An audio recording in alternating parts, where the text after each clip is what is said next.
Hi, please I'm introduce I'm yourself. Clarence. Thanks for having me here. 大家好。我的中文说的不是很好 My so Chinese this sucks, presentation sorry. will be in English. And so today I'm going to be talking about adversarial machine learning. Can I have HDMI? To project this to the Yeah, during the demo. 它这个不需要人上去吧？它不需要，就是最后的时候。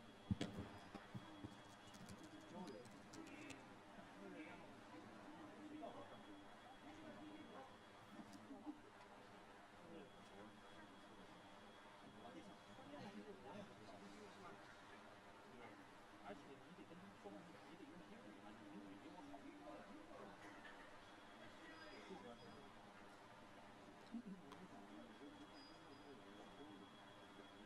说我可以点评，但我不能交流。不交流，你就点评，你就Yeah. 是哪个？小米的。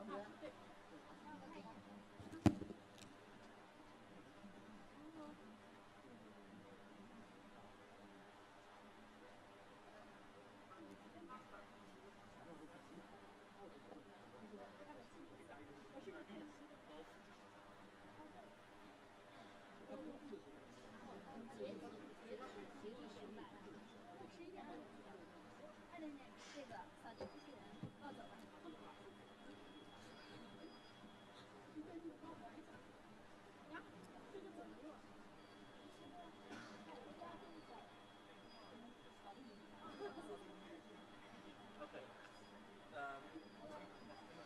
等一下，留下看电脑。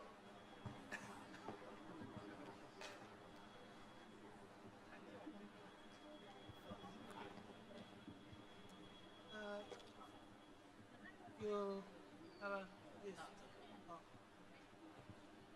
Okay. So I'm just gonna start. Okay, so today we're going to be talking about adversarial machine learning, and machine learning is everywhere. First, I'm going to be talking about myself because they told me to do that. But I did computer science. I studied machine learning. Currently, I'm a machine learning or AI researcher. I like speaking at conferences because it gives me a chance to travel. I also run a meetup group in the Bay Area called Data Mining for Cybersecurity, and that's been pretty fun because I get to learn about what other people are doing. Writing a book on security and machine learning now.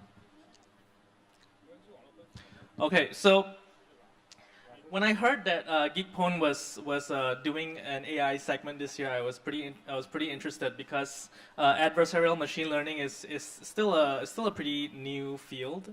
So even though we see AI everywhere in the world, from self-driving cars, just ask George, or AlphaGo, or even in security, when you walk the floors of security conferences around the world, like RSA or Black Hat, you'll see security companies claiming to use machine learning everywhere. Sometimes I have a slide in there that shows the number of security companies that have the words machine learning or big data or data analysis in their blurb. And the number has gone up and up over the years. So this kind of intrigued me because as an ML researcher, I'm curious to see why machine learning is suitable for the security space. Because security is fundamentally feature-sparse space. So whenever you have machine learning in the works, you're trying to reduce the number of features that the model takes in, and you're trying to make the model do something that humans can do well as well, except it's automated and you don't have to explicitly program something to do that. So something like facial recognition, where you have tons of features, or image recognition, or object detection, this is something that machines can do pretty well. Deep learning algorithms have been shown to do very well at this point in time.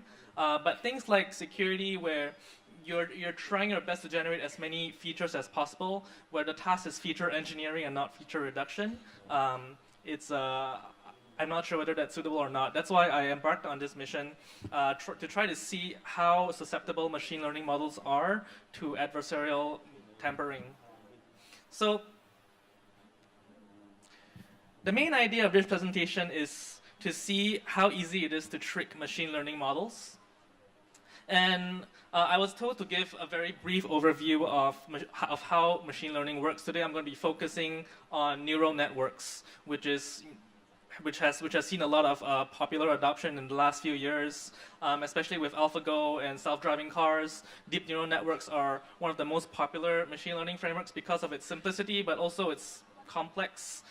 So this is an example of a 453 neural net architecture. If you look to the slide behind, and what this is a very simple 3-layer neural net with one input layer, one hidden layer, and one output layer. And what this model just does is it classifies inputs into 3 classes. And the number of classes are defined by the number of units in its output layer. And so this happens to show that the predicted class is 1, and the correct class is actually 0.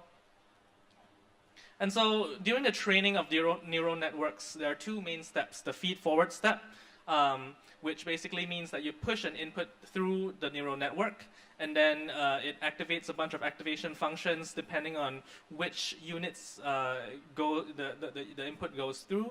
And then after getting out of the softmax function, which is usually used for normalization, then the prediction is made. The second step is really where the magic is, backpropagation. If you have heard of this, this is what deep learning is all about. You're trying to assign blame. So if a particular set of units made some decisions and this decision happened to be wrong, then you want to assign blame to these units based on how much they contributed to this wrong decision. And you're doing this efficiently with some optimization algorithms because otherwise it's intractable.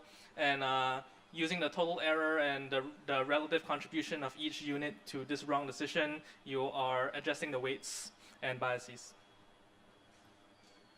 So how do you cheat such networks? Adversarial machine learning is about 5 years old.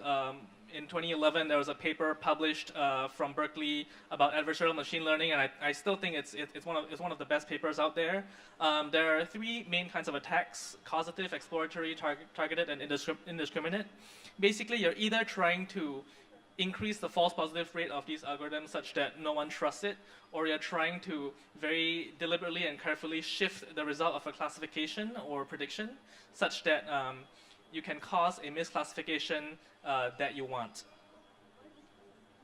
So the very first demo I have is a image misclassification demo. And again, all of this is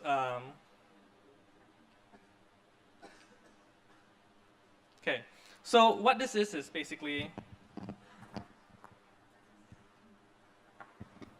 CIFAR10 is an image data set. It consists of 10 classes. There are 6,000 images per class.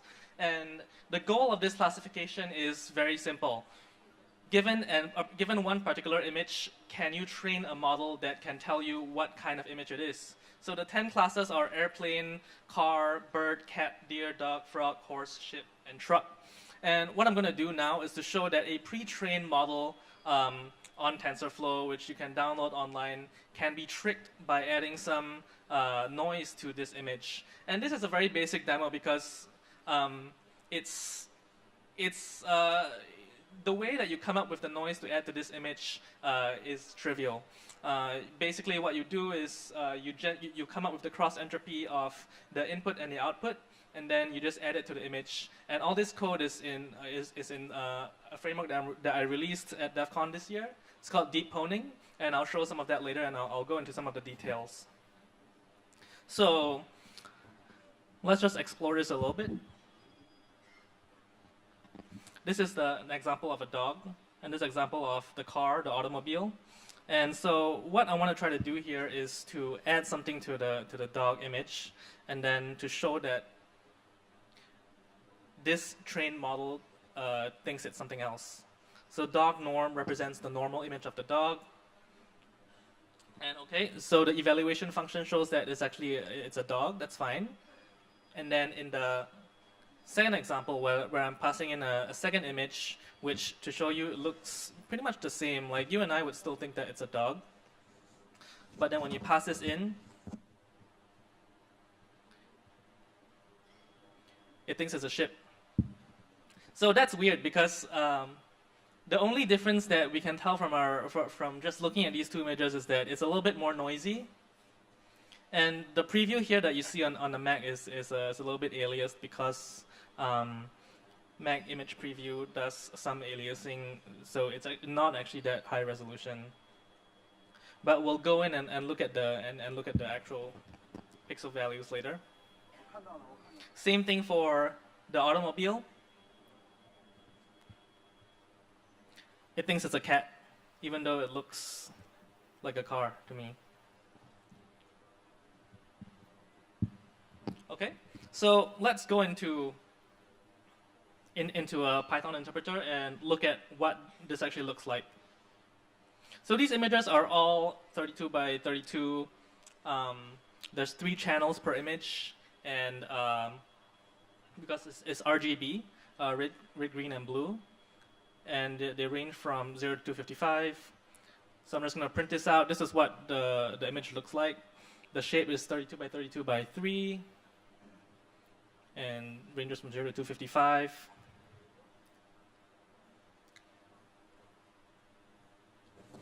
So I'm going to read in the adversarial image, which is the image that tricks this classifier. And I'm going to look at the difference and see if you can see any patterns to what I'm adding to this particular image.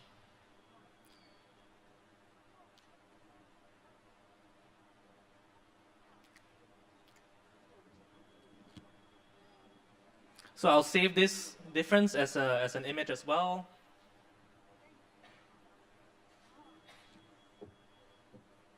And then I'll just show it on screen. So this is the noise vector. This is a noise image that I'm adding to the dog. And this is what causes the classifier to misclassify this particular image. Yep. So let's switch back to the slides.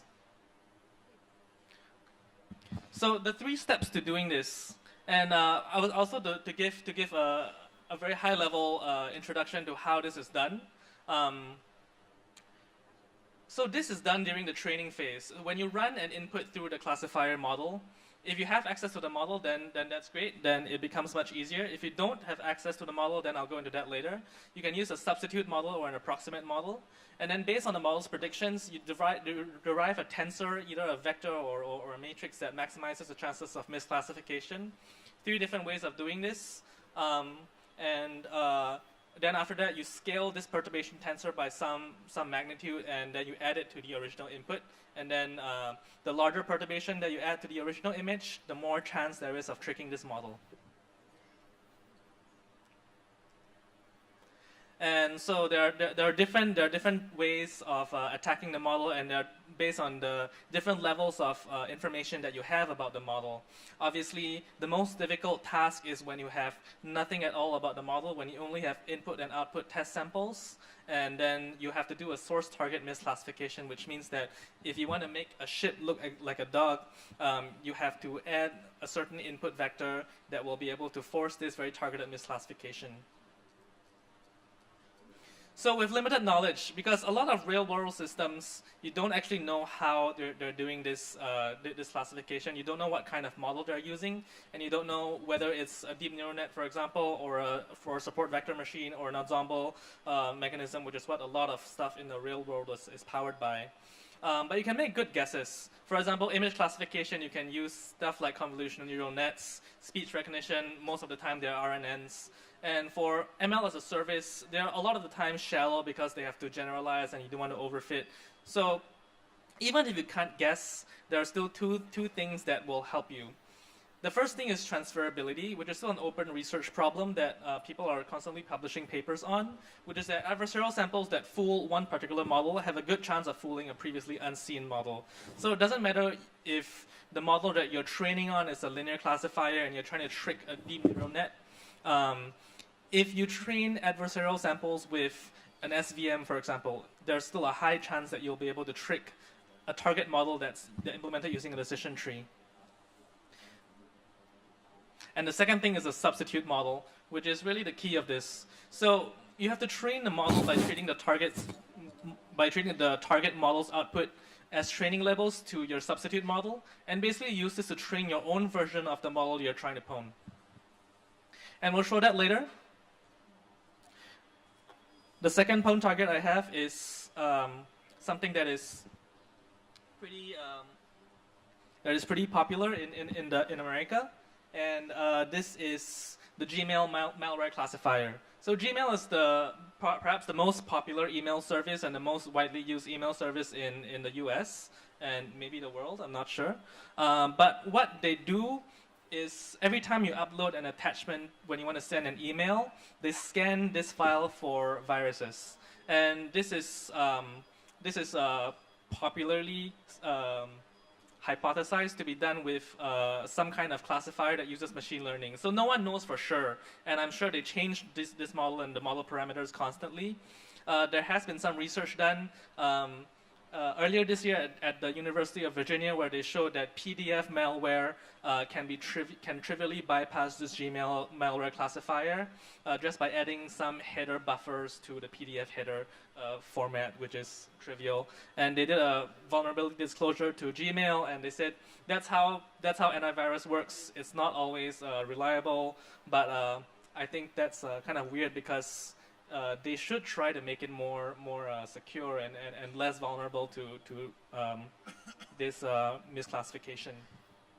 So what I have here is I have a malware, a piece of malware that I'm going to run in a VM, and the script that I have here is just something that copies it from the shared folder between my host machine and the VM, and then renames it to .exe and then runs it, executes it.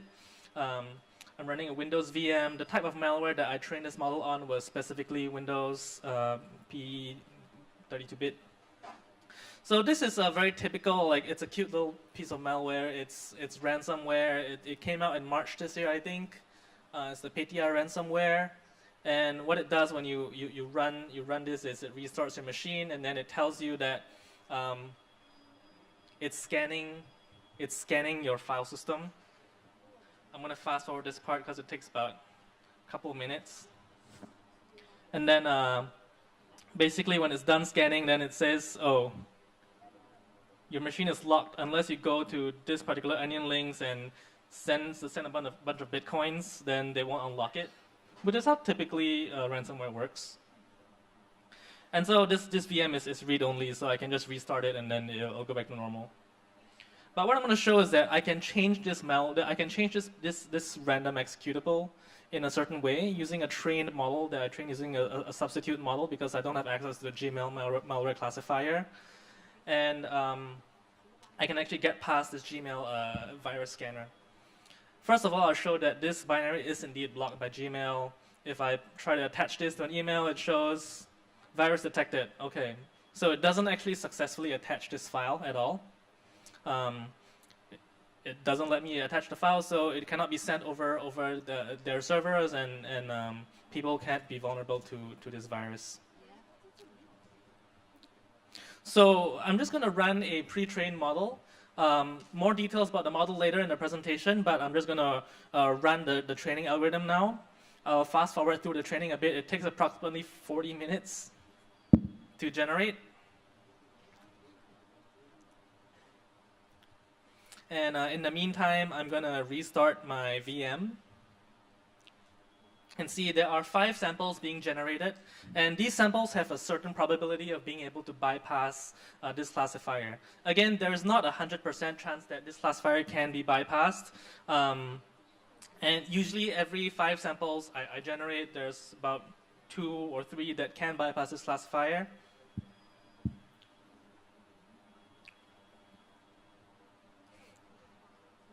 Okay, so I'm going to send this attachment through Gmail. I'm going to test and see which ones actually get past this classifier. And it's really easy.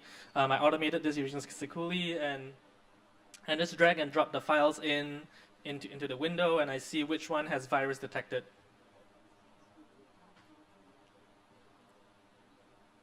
Okay, looks like this one is okay. I'm going to test a couple more just to show you that it's not 100%. Because we don't exactly know how the Gmail malware classifier works or what kind of features they're looking for. Yep, malware 30 is okay too. So what we're gonna do is we're gonna make this a little bit more convincing. We're just gonna rename this file, and then we're gonna send it through Gmail and open it in our VM.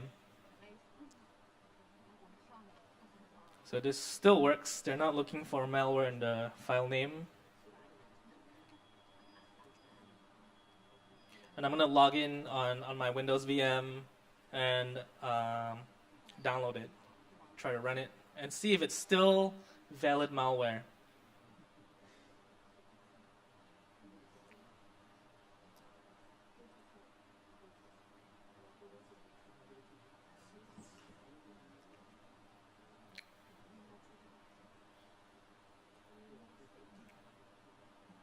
Yep, it's here. Okay, so download it. And I'm gonna run it. I must first change the file extension, which I forgot when recording this.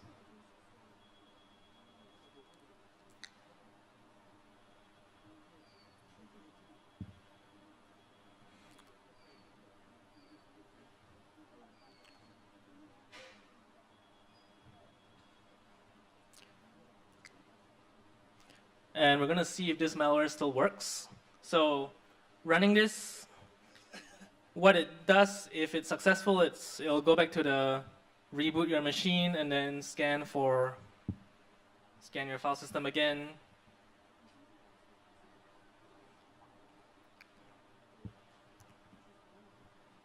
And just like that, we show that we can bypass the Gmail malware classifier.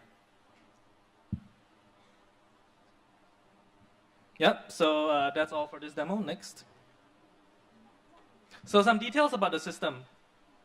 This malware classifier is trained on malware written on portable executable format for 32-bit Windows. The Gmail malware classifier, of course, is much more complex.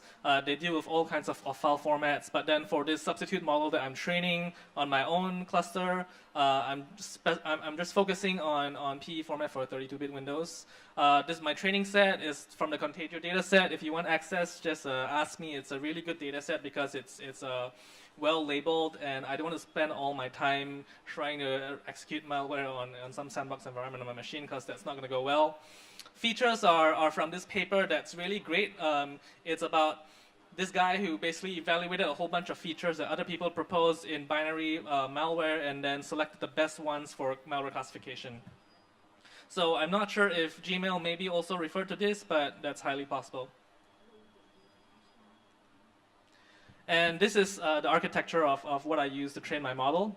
It's a little bit complicated and convoluted, but if you just focus on the middle part, the horizontal part, what I'm doing is I'm taking benign samples and malicious samples. I'm feeding it through a feature extraction phase based on the features that are proposed in the paper.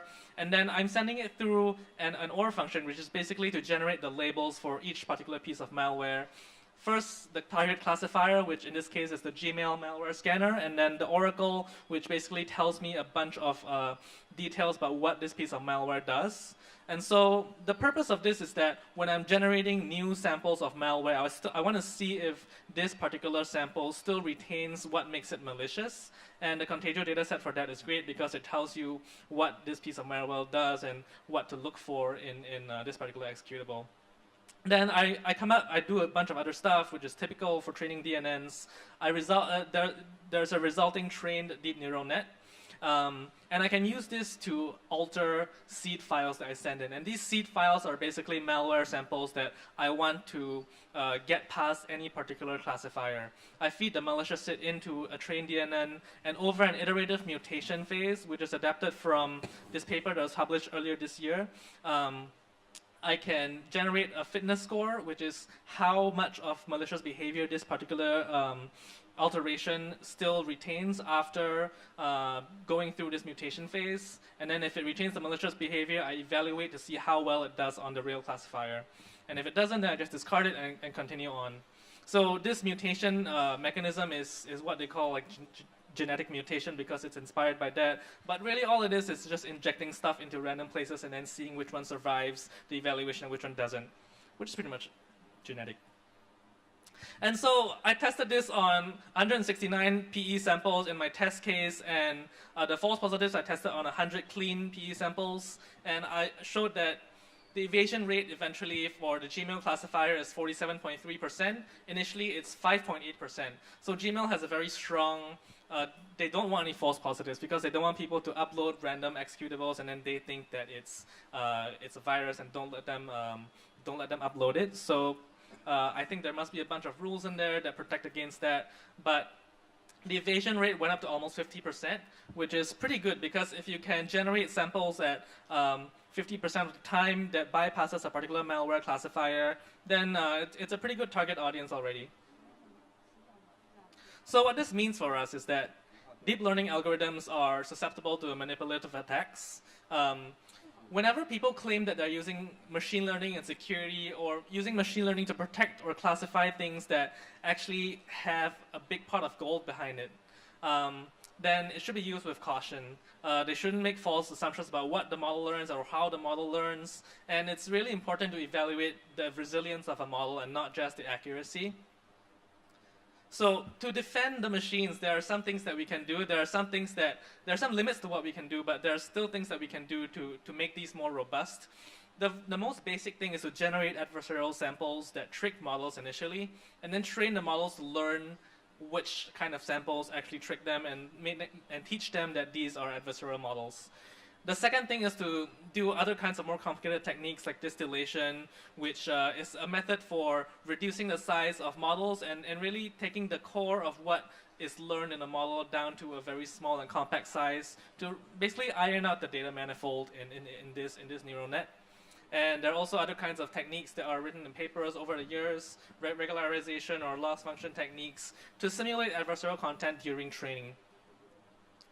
So I wrote this framework, which I released at DEF CON this year, called Deep Pwning. I tried to make it as similar to Metasploit as possible, so it's configurable, and even for people who don't know that much about deep learning, they can go in and implement their own models with a few lines of code and then generate adversarial samples and see if the model is improved by training this model on the adversarial samples that are generated or not.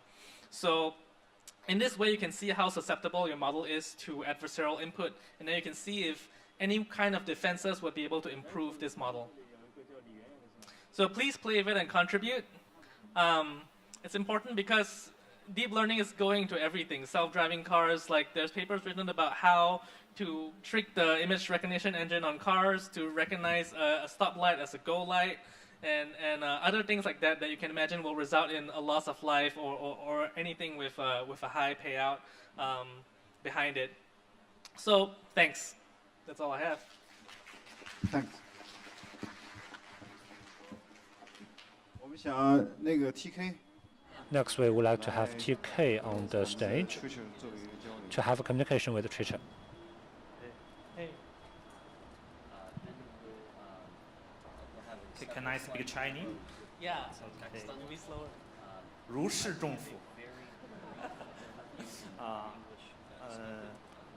那么我看到你的研究是对抗这个。 So I saw your 就 research, 是我们知道很多的 and 现 we 在 have 的研究是说 understand your title. 机器学习去做某件事情。 We 就是 have 用一 used 些 machine 做 learning 在 to 安全 achieve something. 机器学习去检 For 测 example, 东西， we 去 use machine 做这 learning 个 to 人脸 test, 识别，然后用 to 来 do 做 facial 这个 recognition, 门禁系 and 统， then to deliver the 包 security 括 system 像用机器学习 to 去做 control 这 the 个 access. 恶 We 意 can 代码 also use 检 machine 测。 learning to 但是 testify 很 the 多人 malicious 在 code. 想到用机器学习 But 做这 when we 些 talk about 正面的 machine 这种 learning, 防御性的事情的时候， talking about 可 defense 能 system, 会有一些人会 some 有种 people 感觉， may 觉得找 argue 到了一种银弹， it feels like we have the silver bullet. 觉得然后就是，但是还有一些人， But 我觉得 there 就 are 是 also other people 另外一类的人，就是想问题，就是永远不会只从一面去想， they usually think more 总是会 sophisticatedly. 从两 They 方面 will always 去想， look into both. 会从两方面去想。第一种 occasions. 技术就是可以去 On one 用 hand, 于防御。当你很 technology 高 can 兴 be 地觉得 used 你 for 找到了一 defend. 个银弹的时候，那么你 if you are 的 really 银弹 happy 很有 that you 可 find 能 the 会 silver 被 bullet, 对 there 方 is 去 a chance that this bullet will be 防御者 used 的 by 技术 your 很有可能 counterpart 也 as 会 well. 被 the defend technology will also be abused by the attackers. And of course, vice versa, it will also happen. Your opponent will always be using the same technique just as you. So for today's presentation, I do think this is what makes it unique and different. Meanwhile, it also meets the cross-boundary topics of this year's carnival. On the microblog, we have seen someone raising some posts. They are very confused because he's not in the security field, so he has a lot of doubts. A machine learning master has sent the GeekPwn news on Twitter. He knows what GeekPwn is. He thinks it's about the security field. But why a lot of people would like to propose and promote GeekPwn? I know I'm talking a bit too much, but I want to ask you another question.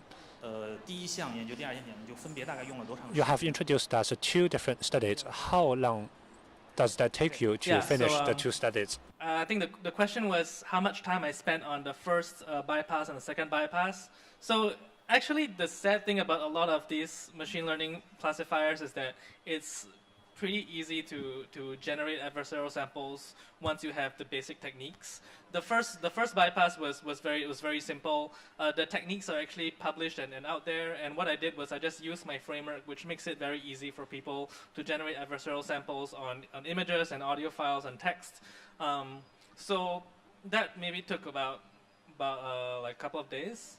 But the second bypass was more interesting because that was a truly black box. So I have no idea like how Gmail malware classifier works. There are papers published about how, like, basically speculation about how it works, but there's no like clarity on how this actually is made. So I had to do a lot of poking around to see like how I could actually reliably generate samples that will get past this malware classifier. And then also the whole infrastructure had to be built. Training malware samples is very different from training image samples because the kinds of features that you engineer from images are relatively straightforward. They're just pixel values. But in binaries, if you try to use like raw bits and bytes or just like instruction level stuff, then it's usually not going to turn out well. So higher level features have to be used, and a lot of research is actually done by the rest of the community as well into basically telling people like which kind of features we should look at for training different kinds of models for effective detection of different kinds of behavior. 搞技术的人这么能说的不多哈。 So we don't regularly see many people talking so articulately as a technician. So as the average programmer without any background or experience about it, but that programmer want to switch to the learning of machine learning to leverage ML for doing something, to give it a try or give it a go. And in your view, do you recommend that programmer to read some reference of books? I think for machine learning, the main ideas behind it are very simple.